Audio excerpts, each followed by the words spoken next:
Hello foodies and welcome into another video. I'm Das Food and today we are going to do the opposite side of another video that I did because I did one where we looked at what I liked most about every survivor. Now we're going to do the flip side of the coin, the other half of the whole. We are going to look at what I love most about every killer. As a quick reminder, I'm not doing the Tools of Torment chapter just yet because I don't really have enough to go off of with that one yet. So if you won't, please do like you did in the last one for the twins, the Brazilian twins, not the French twins, the killers. Please do like you did there and tell me in the comments below, what are your favorite things about the Skull Merchant? Let me hear it. I need some positivity about that chapter because frankly, I'm not that hyped for it, but I hope you are. Now, make sure you like and subscribe because we are so close to 13,000 subs, and that is so cool to me. I do appreciate each and every one of you. Let's get right into it, though. I don't want to waste your time. I'm going to get right in and go with the Trapper. Now, obviously, we're going to go from order of when they were released. So we start with the Trapper, and we're going to go up to the point of the most recent chapter, that being the Night. For Trapper, what I love most is the loyalty of his mains. Because, oh, man, over the years, Trapper has gotten weaker and weaker and weaker and weaker and weaker and weaker, and yet his mains have stayed put. They added a stronger trap-based killer to the game with the Hag, but the mains stayed put. They nerfed the grass that served as Trapper's best friend, but the mains stayed put. They twisted and turned and altered the game, and never once did they do enough to elevate the Trapper in any real way. And still the mains stay put. Trapper mains are loyal like no others. They found their horse and they're going to ride it to the bitter, bloody end. Come Hellfire and Brimstone, these people will still stand by their Trapper, and I will still appreciate them for it. Number 2, the Wraith. What do I love? I love that he was a terrific forerunner for stealth killers. It's easy enough to say you're going to create a uniquely stealthy killer, but that type of creativity is way easier to talk about than to act upon. The devs could have just made a killer that could drop its tear radius, but that would have been too simple, too easy, too predictable. Instead, they reached into their bag of tricks and made a simple but creative killer that set the tone for every stealth killer going forward. Wraith is not just an OG, but a real G, and all stealth killers that have come out since owe him a massive debt of gratitude for showing how it's done. Number 3, Hillbilly. He brings the fun like no other. When survivors load into the game, the first question that they will always ask, inevitably, is, okay, so who's the killer? And while there's no shortage of killers that make survivors say, oh man, not this one, I hate this one, it's arguable that no killer excites them quite like old Billy Boy. And it's not because he's bad. He's not, and I'm tired of the narrative that he is. What makes Billy fun is that he's powerful, but not oppressive. He's scary, but not smothering. He walks a line few killers can manage, and for my money, I don't think I can face enough hillbillies. I love this killer. I love facing this killer. Really, really well designed. Next up is the Nurse. What do I love about her? I love that the Nurse is the great equalizer. Sure, Nurse is nasty and broken and terrible for the game. I don't deny that. But in a game where killers have had to deal with all the crap they've had to deal with over the years, it's nice to have a killer option where they can say, you know what? Screw your dead hard. Screw your brand new parts. Screw your clicky clickies and your teabags and your unearned confidence. While I can't say I'm a fan of how she works, it's nice to know that a killer's out there who can humble cocky bully squads. Provided she's not played by me because all this time and I'm still terrible with her. Number 5, the Shape. Michael Myers. What I love is that he is the perfect licensed adaptation. What do we know about Michael Myers from the films? We know that he's a stalker. We know that he's really into stabbing people. We know that in a one-on-one fight, he would lose to Busta Rhymes. Everything we know about Michael is represented in DBD. He's a silent stalker with the ability to game in survivors on command, even though it's not what the entity wants.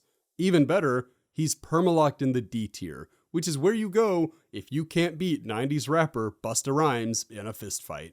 Overall, the perfect adaptation. Number 6, Hag. For her, I'm going to go with the fact that her Halloween cosmetic is absolutely S tier. Complimenting Hag is not easy for me. I don't prefer this killer. Her jump scares give me headaches. Her power encourages a deservedly unpopular playstyle. Her mains tend to bring Franklin's demise, which Come on, man. I just want my med kit. But I will give her this. That fish monster costume she got in Halloween of 2022, that thing's choice. Exquisite. Immaculate.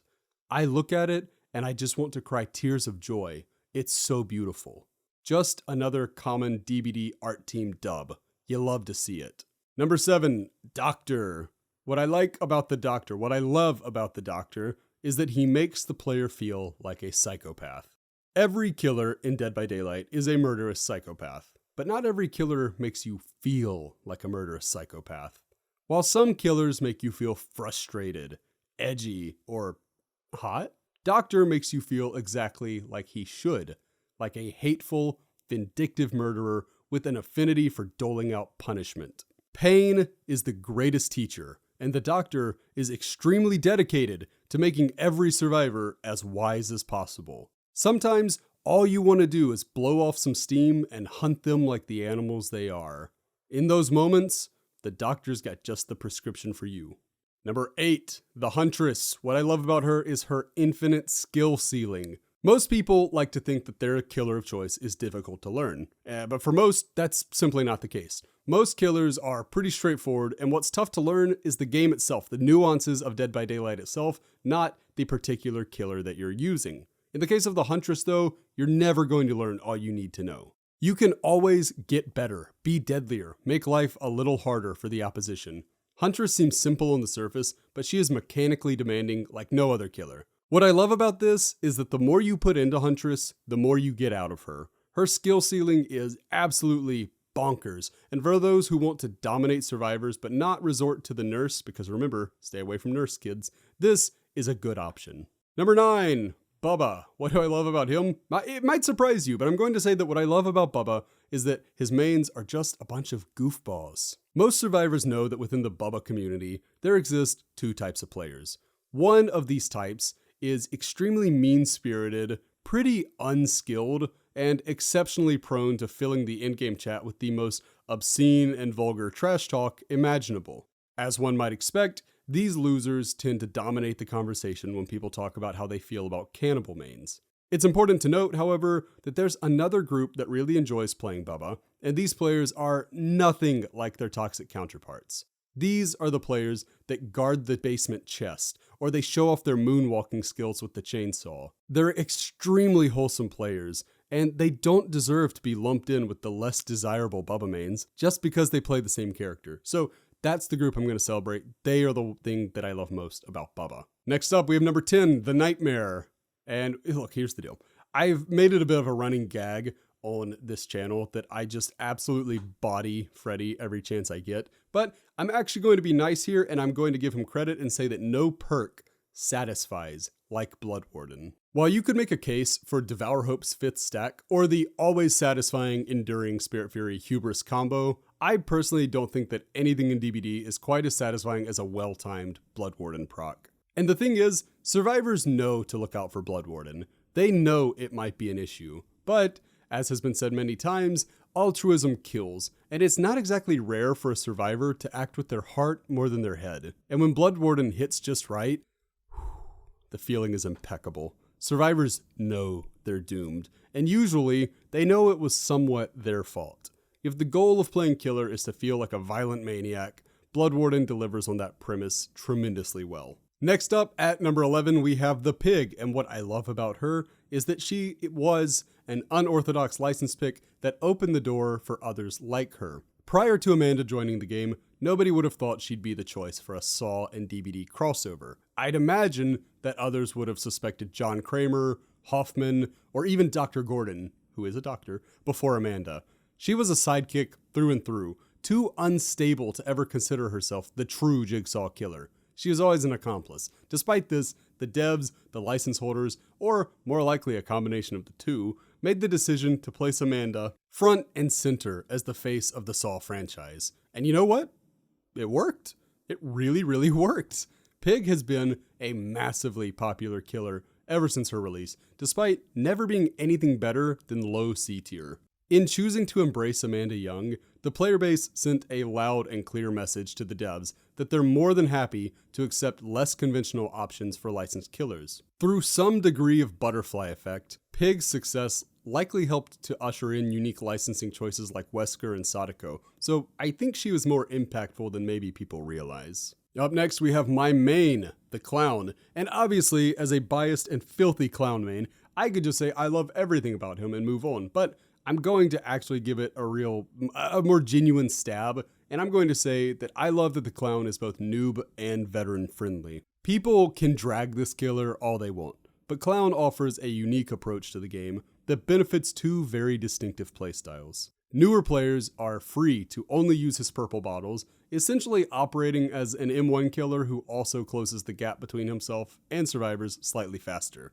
For those looking to get a little more out of the Clown, however, the yellow bottles allow for tremendous creativity and raise his skill ceiling substantially. Because of these two playstyles, Clown makes for a great main for new players, largely because he'll grow alongside you. Mind you, he'll never be S or A tier unless he gets buffed in some major way, but he'll become far more lethal as long as the player does as well. With all this in mind, I'd actually argue that Clown is one of the better designed killers in the game. He's simple when you need simplicity and complex when you need complexity. What a guy, what a killer. Wow, we should all really main the Clown. Wouldn't that be hilarious? Lucky number 13, we have the Spirit. Okay, so what I love most about the Spirit is that we probably wouldn't have the Oni without her. Now, believe it or not, this was the hardest entry for me to write. Yes, even harder than the Hag. Because for most killers, I gave it some thought and a few ideas popped into my mind where I was able to say, yeah, that's something really cool about this character. But respectfully, I just can't really do that with the Spirit. Her look is alright, her perks aren't bad, and her map is neither great nor terrible. Most things about the Spirit are middle of the road, except for her power, which was complete BS for years and still doesn't feel especially great to face. Overall, I'm cool with anyone who feels otherwise, but I'm just not a Spirit fan at all. Thankfully, she laid the groundwork for the Oni, who is easily one of the coolest and most fun killers in the game. I love the concept of interconnecting lore, and it's really cool that Spirit was the first killer to kick that off in a big way. Next up, we have the Legion. Legion fires up their mains like nobody else.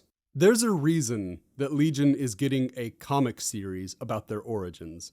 There's a reason that the DBD cosplay scene is littered with Julie, Frank, Susie, and Joey cosplayers. There's a reason that the Darkness Among Us chapter is remembered generally well, despite not being all that objectively remarkable. The reason for these things, as you're likely already to know, is that Legion fans are absolutely insane. Mostly in a good way, mind you. While the Stabby gang isn't for everyone, the people that love Legion really love them, in a way that most killers simply don't get to see from their player base. They didn't deliver on their original Imposter Among Us gimmick, but in the end, they didn't need to. Legion mains love the group for what they are, not what they probably should have been, which, I mean, honestly, is what the Knight is. To me, that's actually pretty wholesome, and I love to see it. Next up, the Plague. What do I love about the Plague? I love that the Plague is the most inventive concept probably in all of DBD. I mean, what must the boardroom meeting have been like when the Plague was cooked up? It had to have been like, yeah, so what classic killer archetype are we gonna pump out next? We've already got the cannibalistic redneck, the murderous clown, and the mad scientist. So naturally, I'm thinking we stick to the classics and give them a Babylonian priestess who vomits on survivors to make them sick. In time, the vomit will injure them if it's not cleaned off, leading to permanently having the broken status effect until dealt with. Obviously, cleansing the vomit will require going to one of numerous pools that are spawned randomly around the map, but it's a trap, because when they cleanse, it will turn the fountain from water to blood. Needless to say, drinking this blood will enable the killer to launch a new projectile at the survivors, one that damages them on impact. As if I even need to say it, obviously this killer will be a hot Amazon, and no, because this is DBD, she will not be wearing shoes. Like I said, we're just gonna stick to the classic archetypes with this one. Or at least that's how I imagine the pitch meeting going. Either way, Plague is a very creative killer, and I'm extremely glad she's in the game. Number 16, Ghostface. There was a lot to choose with Ghostface, but what I ended up going with is I love that Ghostface is a celebration of the fictionalized serial killer. When it comes to serial killers, there are two unique entities that need to be considered: that which is and that which we glorify. The chasm between what serial killers actually are and what many in the general public perceive them to be is wide-spanning and arduous to cross. In reality, serial killers are complete and total losers more often than not. They tend to be sexually frustrated misfits who seek attention by tossing around bodies like a toddler would throw around their toys. Even worse, they most commonly prey upon the least protected and most vulnerable in a given society, making them less like powerful rogue sharks and more like antisocial scavengers. Even still, there's this idea of the serial killer that is highly intoxicating. An alpha predator with absent remorse and scintillating intellect, dying to play cat and mouse with a worthwhile adversary. This fictionalized version of the serial killer is what Danny Johnson celebrates. He is the embodiment of a true crime fan's greatest desire, and because of that, he holds an interesting place in Dead by Daylight. I often hear him called Dead by Daylight's most realistic killer, and while I'd argue that there's very little about Danny that's true to reality, it's accurate that he's close to what people romanticize serial killers to be, and for that, I enjoy him as a character. Number 17, the Demogorgon. What I like about him, what I love about Demi, it's the first beastly killer in the game. Dead by Daylight currently has a roster of 31 killers, and out of those 31, only 2 are monsters in a literal sense, not a metaphorical one. Or, maybe 4 or 5 if you count Oni, Nemesis, Pyramid Head, these ones that kind of walk the line between man and beast. Either way, the player base had long asked for a non-human killer, and still wants more of them, by the way. And Demogorgon was the first chapter to satisfy those desires. By bringing this killer into the game, survivors had a fresh antagonist to run from, rather than man with knife, or young man with knife. Demogorgon opened the door for future inhuman monstrosities, and while the devs didn't really do anything to capture the momentum that Demogorgon created, there's little denying that its inclusion opened the door for a killer renaissance, even if said revival never actually took place. 18. The Oni. What I love about Oni is that he makes the player feel like a Viagra pill with a face. And yeah, I got the quote from 2010's The Other Guys. Easily Will Ferrell's best movie, by the way. But it's so damn applicable with the Oni. This character explains perfectly and succinctly why the rule of cool exists. At the end of the day, meta and balance matter a lot less than whether or not a killer is exciting and fun to play. Now, it should be noted that Oni is rather powerful and meta, but that's a perk, not the main draw. You can't feel bad playing Oni because he's so much cooler than most of the other characters. This dude is just a huge surge of unchecked testosterone, and it makes him a blast to play. This is a character that lets you ooga booga to your heart's content, and for that, he'll always be an S-tier addition to the game. 19. The Deathslinger. This one's kind of easy. The devs literally added gun killer. Those absolute mad lads. So, for as long as I had played Dead by Daylight, there was always a running joke that next killer's gonna have a gun. This wasn't serious, obviously, because all of the gun-based characters are going to be saved for Behavior's other booming and popular ASIM game, Death Garden, which, oh no. So to me, the fact that they found a way to incorporate a gun-toting killer into the game without making it feel like absolute BS is not only impressive, but it also made for one of the more uniquely satisfying characters in the game. Slinger is the rootinest tootness cowboy in the fog, and I'm still shocked that he turned out as well as he did. There's something immensely satisfying about bringing a gun to a knife fight. I love the Deathslinger. When the hitboxes are actually working. Which they never are, but I promise you, if they were working, I would love the Deathslinger. Next, number 20, Pyramid Head / Executioner. And for this one, I'm going to go with him having the coolest weapon in the game. Now, let me guess. You thought this was going to be the part of the video where I thirsted over Pyramid Head's bodacious bottom. Well, you're wrong.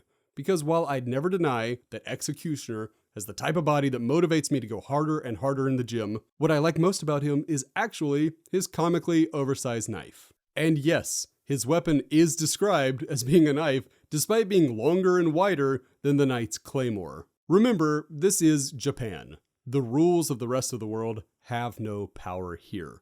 What does have power is PH's massive murder weapon, which is so heavy that even old Triangle Noggin has to drag it everywhere. I find the sound of the knife dragging behind him to be highly menacing, and in a game where the horror has just about all but disappeared entirely, it's a welcome change of pace. All of that being said, feel free to let me know in the comments below how wrong I am and how the cake is mightier than the sword.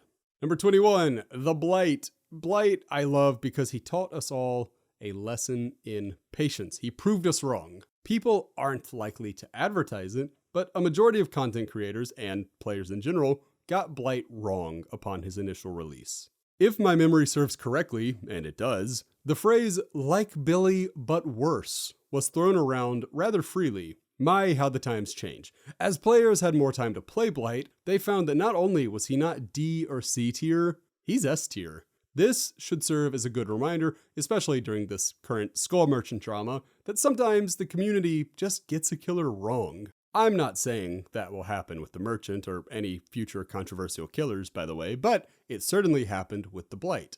In the go world of live service games and the communities around them, it's always tempting to rush to hot takes and strong reactions. But Blight should serve as something of a cautionary tale that jumping on the bandwagon one way or the other has the potential to make a person look like a fool in the long run. As said by professional crazy person and alleged singer Axl Rose, all we need is just a little patience. Next up, we have the Twins at number 22. And for the Twins, I'm going to go with, I love that they are a great example and usage of body horror. Most people don't like the Twins. I am not most people. While the actual designs for the characters aren't great, the concept behind Victor and Charlotte is unsettling, darkly creative, and perfect for a horror title. You'll never hear me defend the actual gameplay of the Twins too vigorously. I mean, it's not as bad as people say, but yeah, they're definitely pretty scuffed. But I'll die before I criticize the concept employed here. Body horror isn't for everyone, but this scratches an itch for a certain portion of horror fans, and I'm all for everybody having something they can mark out for. The Twins themselves may look kind of goofy, but damn it, this is a really cool idea, and I hope future skins make them a little more aesthetically rewarding because they deserve it. 23, the Trickster. What do I love about Trickster? I love that Trickster is deliciously twisted. Even to this day, I would not consider myself a Trickster fan. If you don't like the K-pop aesthetic, then he's probably not for you. And while I know this is going to earn me some dislikes, I really don't like the K-pop aesthetic. To me, most K-pop groups seem like they're trying to dress like the people from the Capitol in the Hunger Games. But as I've said 250,000 times, not every DLC needs to go for mass appeal. Sometimes it's a better idea to target a specific market. Of course, I may not be the intended market for this particular chapter, but that doesn't mean I don't enjoy certain aspects of Trickster. I love the little giggles, the grunts, the moans, the voice lines, the entire presentation that comes together to make a killer that is just delightfully evil. Trickster loves being in the entity's realm, and because that's conveyed through his gameplay rather well, he's actually decently fun to play. Next up, we have number 24, one of my favorite characters, the Nemesis. I love that the Nemesis is a creative interpretation of a long-established character. So, the anti-Michael Myers, right? I said that Michael was so true to the license. Well, bringing Resident Evil to Dead by Daylight was an awesome idea. But choosing Nemesis over somebody like Mr. X or Lady Dimitrescu was a rather inspired choice. Nemesis is famous for leaping higher than buildings, smashing through brick walls like they were made out of wet paper, and using advanced weaponry like heat-seeking missiles. So how exactly do you bring a character like that to a game with such limited mechanics without neutering him beyond the point of recognition? Well, I won't say it was perfect, but the devs actually did a pretty good job. Giving Nemi help from zombies, which are an iconic part of the Resi brand, was a really nice touch. Choosing to focus on the actual Nemesis virus rather than the tyrant that it's attached to was also a pretty creative workaround. Sure, using the tentacle whip was considered more of a Wesker thing at the time, but I mean, hey, it's not like Wesker is coming to the game anytime soon, right? Oh yeah, right. Well, either way, Nimi is cool and I love him, and if you bully him, yeah, just beware the giant fist, I guess. Number 25, Cenobite. So for the Cenobite, what I love is kind of a copy. I know it is, but it's similar to what I said for Michael. I get it. But he embodies what the character is all about perfectly. So yeah, it's close. Anyway, let's keep it real. Games against the Cenobite are cruel and unusual. They're rough. They're painful. Most rational people would avoid them. And yet, a small portion of people seek out this experience where pleasure and pain intermingle with one another. The result? A chapter that perfectly adapts the source material. Hellraiser and the book it's based off of, Clive Barker's The Hellbound Heart, are all about mixing these seemingly separate concepts of pleasure and pain. I mean, it's not exactly an accident that the Cenobites are essentially wearing BDSM gear. So it was actually a rather clever idea to bring them to Dead by Daylight in a chapter that kind of makes me want to uninstall the game every time I have to face the Cenobite. Bravo, behavior. This is top tier dedication to the source material. 26, Carmina, the artist. So for Carmina, I would say nice design, I guess. So I've already mentioned it, but some of these were a lot easier to think of than others. And when it comes to the artist, it was admittedly tougher than normal. I despise her lore, am ambivalent towards her perks, don't particularly care for the map she released with, and call me crazy, but I think she's actually the least fun zoning killer to both play as and face. There's just not a whole lot that I like about the artist, but weirdly enough, I don't hate her either. She's just kind of there for me. That said, her design is pretty nice, and I'm a big fan of her ink-based melee weapon. Using ink leaves the door open for future iterations of the weapon, and I'm excited to see what the art team cooks up. Speaking of the art team, this character is a good reminder that even when all else fails with the character, we can generally count on the art team bringing their A-game. Next, 27, the Onryo. For this one, I'm going to go with the fact that she is proof that fun is more important than viability. So, look, regardless of what some people would have you believe, Onryo is not a very good killer. She's bad in the chase, her condemned status effect is too difficult to reliably build against good teams, and her greatest strength, her mobility, is highly counterable and blatantly telegraphed, kind of like Freddy. Despite all of this, I consider the Sadako chapter to be a huge and resounding success. Not every new killer needs to be A tier or better. Ideally, they'd all be at least B tier, but keeping it real, some of the most fun killers in the game aren't even B tier. In the case of Sadako, she reminds others what the difference is between being a regular killer and being a fun killer. Presentation. Sadako is a spooky ghost girl, and while she's not going to beat a cracked bully squad, she's loads of fun, and her addition to the game was an absolute win for everybody involved. 28, the Dredge. This one, oh my goodness, so simple. It's that eldritch horrors will always be a win. I have been wanting a Cthulhu or Cthulhu chapter for a while now, and though that seems unlikely at this point, I can at least take solace in the fact that the devs gave me an eldritch horror of a different variety. Dredge is everything I hoped it would be.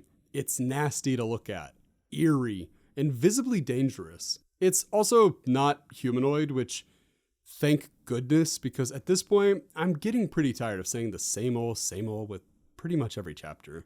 For me, choosing to not make the anniversary chapter a big license was only ever going to work if they brought out something truly novel like the Dredge. And you know what? Roots of Dread is one of my all-time favorite chapters. Dredge may not be thirst trap material for DBD's unhinged player base, but to me, it's something better. A horrific monster in a horror game. Sometimes it's the simple things that make us happy. Next, Wesker. With Wesker, another one I really didn't have to think that long on.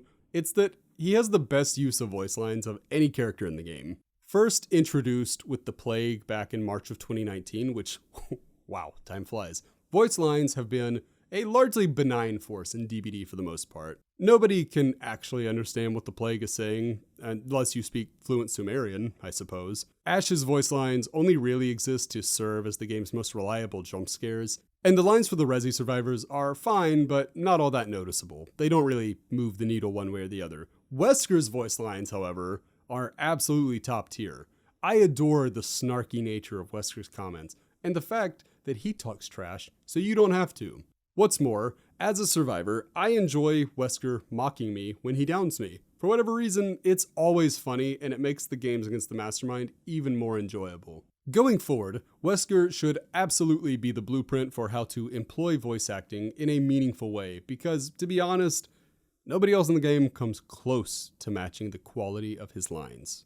And finally, we reach the Knight. And for Knight, I'm going to go with one that I would phrase as promise made, promise kept. This one's kind of cheating, I know, because Behavior never actually promised they would make a Knight killer one day. But we as a community always assumed there would be certain killer concepts that would at some point make their way to the game. From day one, it was fair to assume that there would eventually be a killer clown, a cowboy, a knight, things like that. And by the way, there are still concepts like werewolves, vampires, and pirates that haven't been added but almost certainly will be at some point. So to me, it's fair to say that most of the community always expected a Knight killer somewhere down the line.